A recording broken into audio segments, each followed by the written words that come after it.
Hola, ¿qué tal? Estamos aquí en una nueva videoentrevista de Hostel Tour, esta vez con Gustavo Santos, exministro y exsecretario de Turismo de la Argentina, pero podríamos decir uno de los líderes del turismo. Él ha estado a la cabeza muy cerca de Sura Pololikashvili en la OMT, manejando la comisión de presupuesto, muy cerca de Gloria Guevara Manso, la presidenta de la WTTC. De hecho, ha logrado que el gran evento de la WTTC se realizara en la Argentina, en el marco del G20.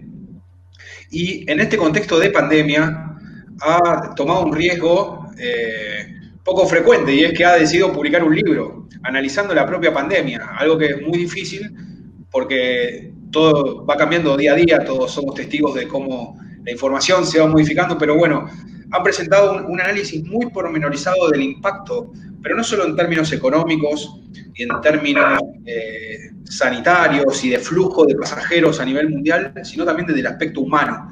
Y eso es lo que vamos a hablar hoy acá con Gustavo Santos. ¿Qué tal, Gustavo? ¿Cómo estás? Oh, un gusto muy grande poder estar con ustedes, un gusto muy grande, sinceramente. Acá Bueno, estamos. a ver, para empezar, me gustaría que nos cuente un poquito cómo fue que surgió la idea de hacer este libro. Bueno, te cuento, a fines a fines de febrero, exactamente el 29 de febrero, nos encontramos con Michel Dirrier, que fuera mi colega en la OMT representando a Francia. Yo lo hacía en representación de Argentina en aquel momento como ministro de Turismo de la Nación. Nos encontramos en Buenos Aires. Él venía de un viaje a la Antártida con su mujer, sobre la Antártida con su mujer. Yo venía de un viaje de una consultoría que hice de una conferencia que di en Ecuador, invitado por la Federación de Cámaras de Turismo de Ecuador, y nos encontramos en Buenos Aires y allí empezamos a conversar de esto, que en ese momento era una epidemia que había explotado en Wuhan, que estaba repercutiendo en algunas ciudades europeas y asiáticas. Pero, pero ahí mismo fue el motivo central de nuestras conversaciones. Temimos que esto podía extenderse por el planeta y nos planteamos en aquel momento que cuando volviéramos a nuestros países, a nuestra residencia, yo a Córdoba, él a Bordeaux, íbamos a escribir un artículo para distribuir, un paper para distribuir entre el sector, a nivel OMT o WTTC, es decir, a nivel especialista. Y claro, volvimos a nuestras residencias y explotó todo esto. Y entonces lo que iba a ser un artículo se terminó convirtiendo en un libro. Nos planteamos una estructura, una columna vertebral de 10 preguntas, cada una de ellas la contestamos los dos, es decir, se responden a dos voces. Michelle desde una perspectiva más europea, yo desde una perspectiva más latinoamericana. Y se conformó este libro que tiene el extraño don de tener unidad conceptual. No es un trabajo de dos personas que cada una plantea su punto de vista, sino que realmente una unidad podría haber sido escrito por una sola persona.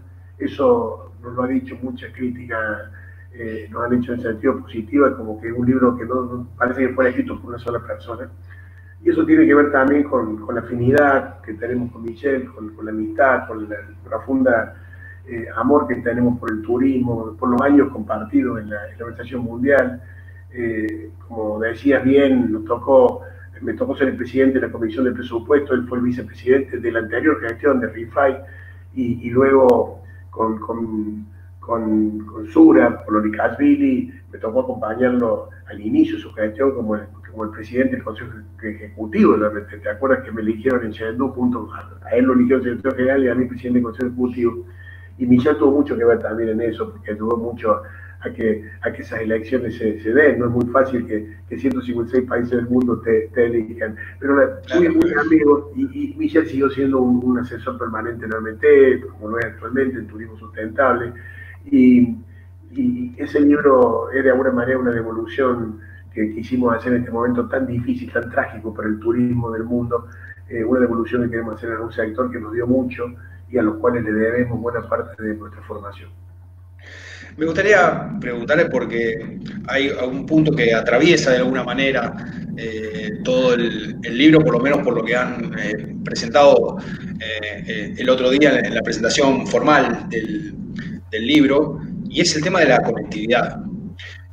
Usted ha difundido por todos lados esa famosa frase conectividad o muerte. ¿Se imaginó en algún momento que íbamos a estar en un escenario como el actual donde prácticamente no hay conectividad? No, la verdad que no, la verdad que no. Creo que esto no se lo imaginó nadie, ¿no? Eh, y realmente es un golpe tremendo para el mundo entero, pero, pero es una consigna que aún con los aviones en tierra, en su gran mayoría, porque ya se empezó a mover el tema en algunas regiones del mundo, Europa ha abierto sus fronteras y está normalizando su situación, ya está en una instancia superior a la que tenemos nosotros en Latinoamérica y en particular en la Argentina. Pero yo sigo planteando a viva voz que tenemos que seguir siendo defensores y multiplicadores de la conectividad entre nuestros países. Es fundamental que no nos cerremos al mundo, que nos integremos al mundo. Las soluciones van a ser globales, van a ser integrales. Yo soñaba y sigo soñando con una potente integración de Sudamérica como una gran marca, me lo he escuchado decir muchas veces. El 65% del turismo internacional de los países de América del Sur provienen de la propia América del Sur. Por lo tanto, nosotros debemos ser capaces de generar una enorme red de conectividad entre nosotros para crear las condiciones de ser los principales clientes de nosotros mismos y al mismo tiempo, a partir de allí, trabajar juntos para captar terceros mercados lejanos y estar conectados con el mundo entero. Esta consigna no ha muerto, en todo caso está en suspenso, está descansando, está en reposo por esta situación dramática, pero esto debe seguir así. Por eso lamenté tanto la pérdida de la TAM en Argentina, lamenté tanto la ida en su momento también, la ida de Norwegian de Argentina. Son golpes duros a una necesidad de un país y una región que tiene el obstáculo de la distancia con los grandes centros emisivos del planeta. Y eso se resuelve solamente con conectividad.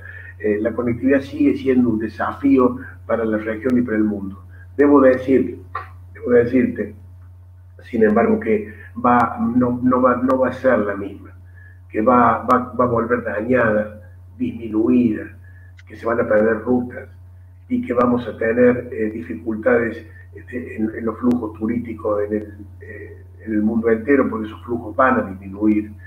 Y lamentablemente la recuperación será muy paulatina, muy progresiva e irá de lo más cercano a lo más lejano. El otro día una cuestión que planteaban al respecto es que la crisis ha sido global, pero las soluciones hasta el momento han sido nacionales. Y eso plantea algunos inconvenientes para pensar en esta integración regional. Y otro aspecto que me gustaría vincular, que también mencionaban, es que se han logrado cerrar las fronteras en apenas 48 horas, por ejemplo, en el caso de Europa, y que va a ser muy lenta la reapertura de eso. ¿Podría ampliar un poquito el tema? Sí, así, y es uno de los puntos que tratamos en profundidad en el libro, porque además lo que fue lo dijiste bien, repetiste bien, un impacto global, una pandemia que se dio en todo el mundo, la respuesta lamentablemente no tuvo esa misma característica, que hubiera sido más fácil que el mundo entero definiera un protocolo, estableciera un mecanismo de funcionamiento, de prevención, de cierre de fronteras, pero programados. No, fueron respuestas individuales, de estados, intempestivas. Eso hizo que quedaran miles y miles de personas varadas en el mundo, alejados de su sitio de residencia. Lo que pasó con los cruceros también fue una demostración de la doble moral que tenemos, porque mientras se luchaba por la vida de la gente en tierra, se abandonaba su suerte a los que habían caído en el mar, que eran víctimas también, iguales que nosotros. A veces no se les abrían los puertos, se les retrasaba la posibilidad de atención médica. realmente hemos visto lo mejor y lo peor del ser humano en el marco de esta pandemia. Y esta respuesta individual, además de los estados, tiene, como lo han manifestado muchos autores que han pensado sobre este tema, tiene un sesgo, un rasgo, un riesgo profundo, y es que hemos puesto, los hombres y mujeres, los ciudadanos del mundo entero, hemos puesto nuestras vidas, nuestra salud y nuestros bienes, incluso en manos de nuestros estados y de sus líderes. Y no en todos los casos las respuestas de esos líderes son iguales, no en todos los casos tienen la templanza y la mesura y la moderación para darse cuenta que están administrando la vida plena de las personas que pertenecen a sus estados. Y eso ha generado tentaciones autoritarias, envanecimientos, lo que ha tenido algunos signos preocupantes en distintos lugares del mundo. La propia Michelle Bachelet, en su carácter de alta comisionada de las Naciones Unidas en Derechos Humanos, ha manifestado que ha habido decisiones que son excepcionales y que sin embargo se las está haciendo perdurar por fuera del ámbito de la excepcionalidad. Esto es un gran riesgo. Aquellas medidas de ese uso de la tecnología para controlar a las personas, ahora con fines sanitarios, pero ese mismo control se podrá aplicar después para perseguirnos. Hay un riesgo también totalitario detrás de este uso de la tecnología, siguiendo la vida casi privada de las personas. Es decir, hay una serie de riesgos, estamos en un camino muy fino, en una cornisa, en la humanidad transita una cornisa entre la seguridad sanitaria y la pérdida de las libertades individuales. Es muy finito ese hilo por el que se transita, y es un riesgo. Estamos en una situación bisagra para el mundo, y el mundo que venga es el que va a definir el turismo que venga. Ahora, esto desde el punto de vista desde los estados, desde la industria misma. Ahora, ¿qué va a pasar con las personas? ¿Qué va a pasar desde el punto de vista de la demanda? ¿Cómo esta pandemia va a impactar sus comportamientos, su modo de viajar, digamos? Bueno, mira, tenemos en el libro, reflejamos un par de estudios, de encuestas que he hecho fundamentalmente en Estados Unidos y en Europa, tanto para los viajes aéreos, para el sistema aerocomercial, como para la hotelería. Y los resultados son bastante parecidos. Hay un 15% de personas que reflejan que volarían al mes de superar la pandemia. Hay otro tanto, un 16%, que plantea que solamente lo haría pasado 3 meses, y un 49% que dice que lo haría recién pasado 6 meses. Es decir, esto se está demostrando, y con la hotelería pasa más o menos lo mismo, los porcentajes son semejantes. Con lo cual está demostrando que va a ser progresiva la respuesta de la gente, y la recuperación va a tener un proceso lento pero constante. Sin embargo, también estudios más cualitativos, que también tocamos en el libro, hacen ver como que después de esta situación va a haber 2 tipos de personas. Las que quedan impactadas por el pánico, porque se ha construido el pánico. Hay un capítulo del libro donde tratamos también del tema de lo que es la construcción del pánico, producida fundamentalmente por la sobreexposición mediática del tema. Y cualquier otro tema tratado de esta manera hubiera generado pánico semejante. Allí usamos un modelo casi para comparar lo que son los accidentes de auto, de tránsito, que producen 1.300.000 muertes al año en el mundo. Pensá que de coronavirus no llegamos a 600.000 muertos en el mundo. Y hacemos todo ahí un planteo en ese sentido. Pero como te decía, el tema del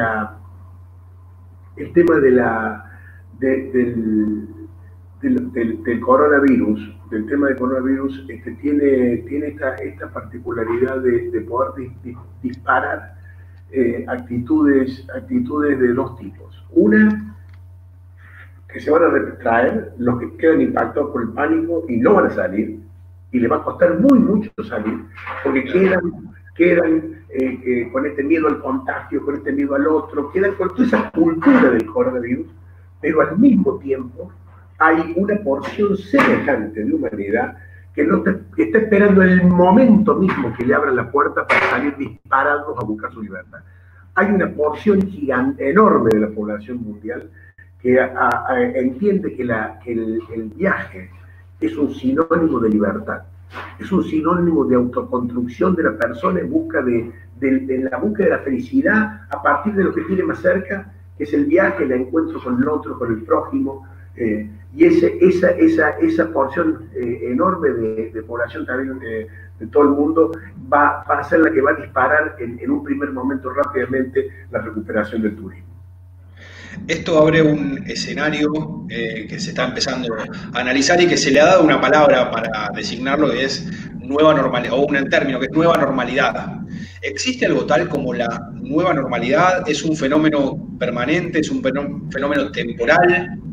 Bueno, mira, hay dos visiones al respecto. Yo creo que primero en términos estrictos de coronavirus,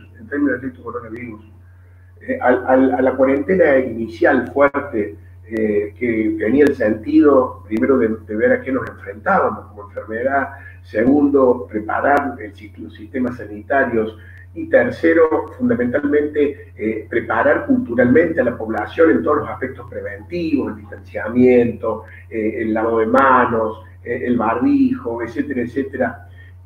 Producido esto, la etapa definitiva de eliminación del virus va a estar con la vacuna, cuando llegue la vacuna. Pero sabemos por la ciencia que esa vacuna como mínimo va a demorar un año y probablemente bastante más de un año. Y obviamente no se puede estar un año encerrado, eso es fácticamente imposible, insostenible desde todo punto de vista. Por lo cual hay un periodo de convivencia con el virus, donde ya las personas empoderadas y interiorizadas de lo que tienen que hacer para preservarse, interactúan con el virus. Este fenómeno es el que estamos viviendo hoy en Europa. Todavía no lo estamos viendo en Latinoamérica, no lo estamos viviendo menos aún en Argentina, pero es un tema que vamos a tener que analizar fuertemente, porque, repito, hay una etapa de transición que hay que atravesar sí o sí. Por lo tanto, una visión es la que nos dice la nueva normalidad es transitoria. La nueva normalidad es hasta que aparezca una vacuna que termine con este virus y que a partir de ahí la vieja normalidad restablecerá sus principios y sus formas. Ahora bien, remitiéndonos también a los antecedentes, cuando acontecieron los atentados terroristas, por ejemplo, a partir del 2001 con las Torres Gemelas y la sucesión de atentados terroristas que acontecieron a posteriori en el mundo, un fenómeno que no existía previamente, que fue el control estricto, sobre todo en aeropuertos, y que de alguna manera entorpeció nuestros viajes, porque nos sentíamos que nos desnudaban para pasar un control migratorio, y era todo mucho más dificultoso. Se impuso se impuso de forma definitiva. Ese cambio perduró en el tiempo y va a perdurar seguramente. ¿Qué nos hace pensar que eso mismo no va a pasar con controles sanitarios? Que más allá de que perdurarán y que se agregarán a estos controles, haciendo aún más costosa el tránsito y menos fácil este tipo de trámites en aeropuertos que finalmente son desalientos para los viajes. Ustedes hablan de la posibilidad de una resistencia, ¿no?, de la gente a este tipo de controles y medidas. Perdón, no te alcancé a escuchar. Ustedes hablaban de una especie de resistencia que podría llegar a generarse en los pasajeros, ¿no?, de negarse a participar de este tipo de controles. Bueno, claro, porque todo tiene un límite. Todavía no sabemos hasta cuál es el límite de tolerancia de la gente, o por lo menos de una buena parte de la gente. Del mismo modo que todavía nos preguntamos hasta dónde estamos dispuestos a ceder nuestra libertad, hasta dónde estamos dispuestos a vivir encerrados y a no poder compartir con los demás. Es decir, hay una serie de planteos que que van a depender de las circunstancias, de la duración de esta pandemia, que van a depender también de las distintas respuestas de los estados, que van a quedar como marcas en la sociedad. Hacemos un análisis en el libro vinculado a las guerras. Muchos se usó mucho también una metáfora, que era de que estábamos en guerra contra un enemigo invisible, ¿te acuerdas? Lo han usado mucho. Sí, claro, sí. Muchos medios, muchos líderes del mundo lo han utilizado. A mí nunca me gustó eso, porque de la guerra no existe el Estado del Derecho. En la guerra no hay Estado de Derecho. Y yo no creo que un virus pueda justificar la ausencia de Estado de Derecho. Pero más allá de eso, tomamos el ejemplo de la guerra y en distintos estudios de psicólogos especializados en aspectos bélicos que han estudiado mucho las distintas guerras, tanto las mundiales como luego las guerras particulares, como por ejemplo Sarajevo, o las entre árabes y palestinos, entre palestinos e israelitas, perdón.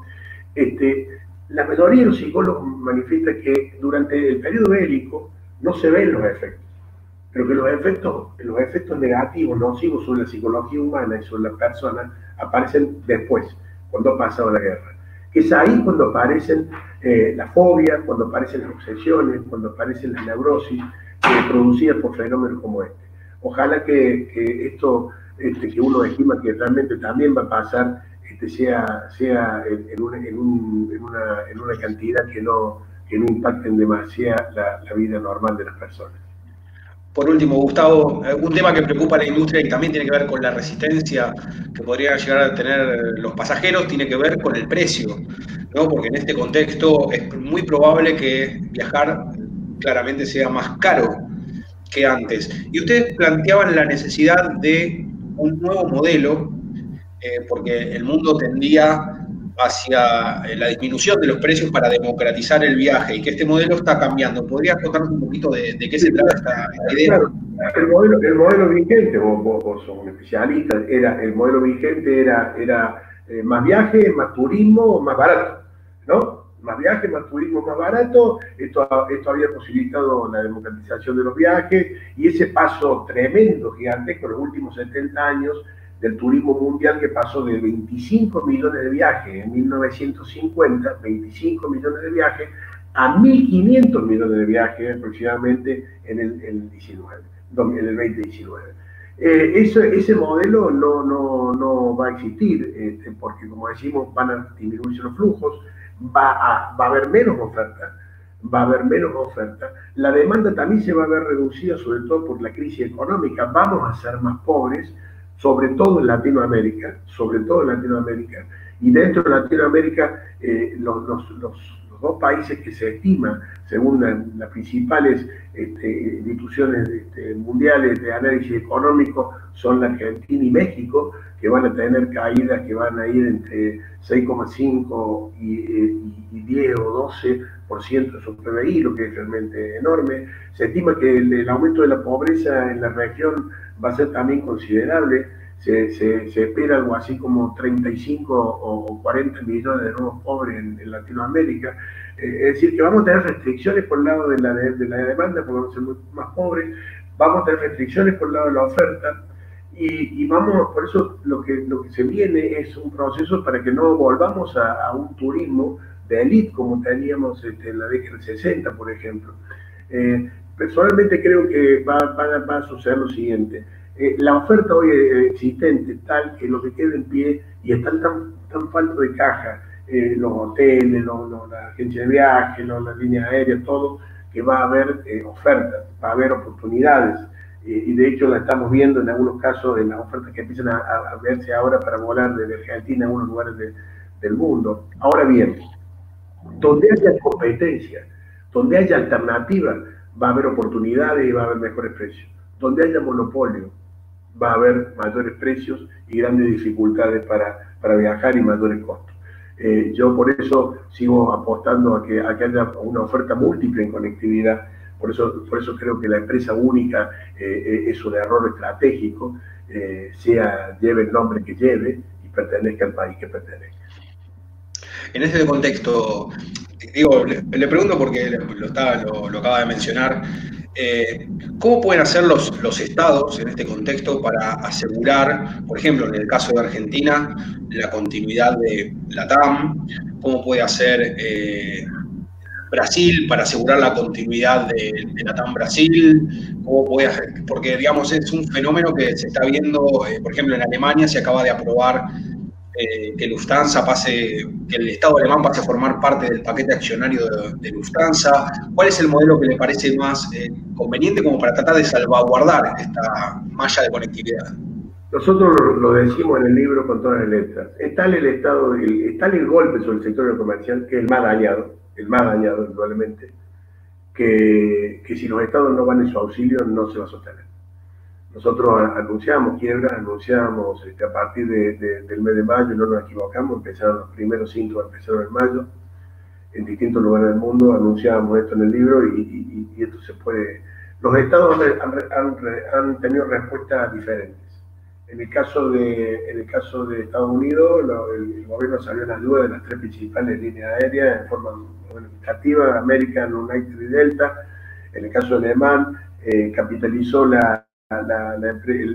Estado alemán Lufthansa para retirarse a posteriori, lo capitalizó como una forma de ayudarlo y para retirarse a posteriori. Ha habido distintos mecanismos de cooperación en distintos lugares del mundo, pero la mayoría de los estados ha entendido de que había que sostener su esquema de conectividad en todo lo posible.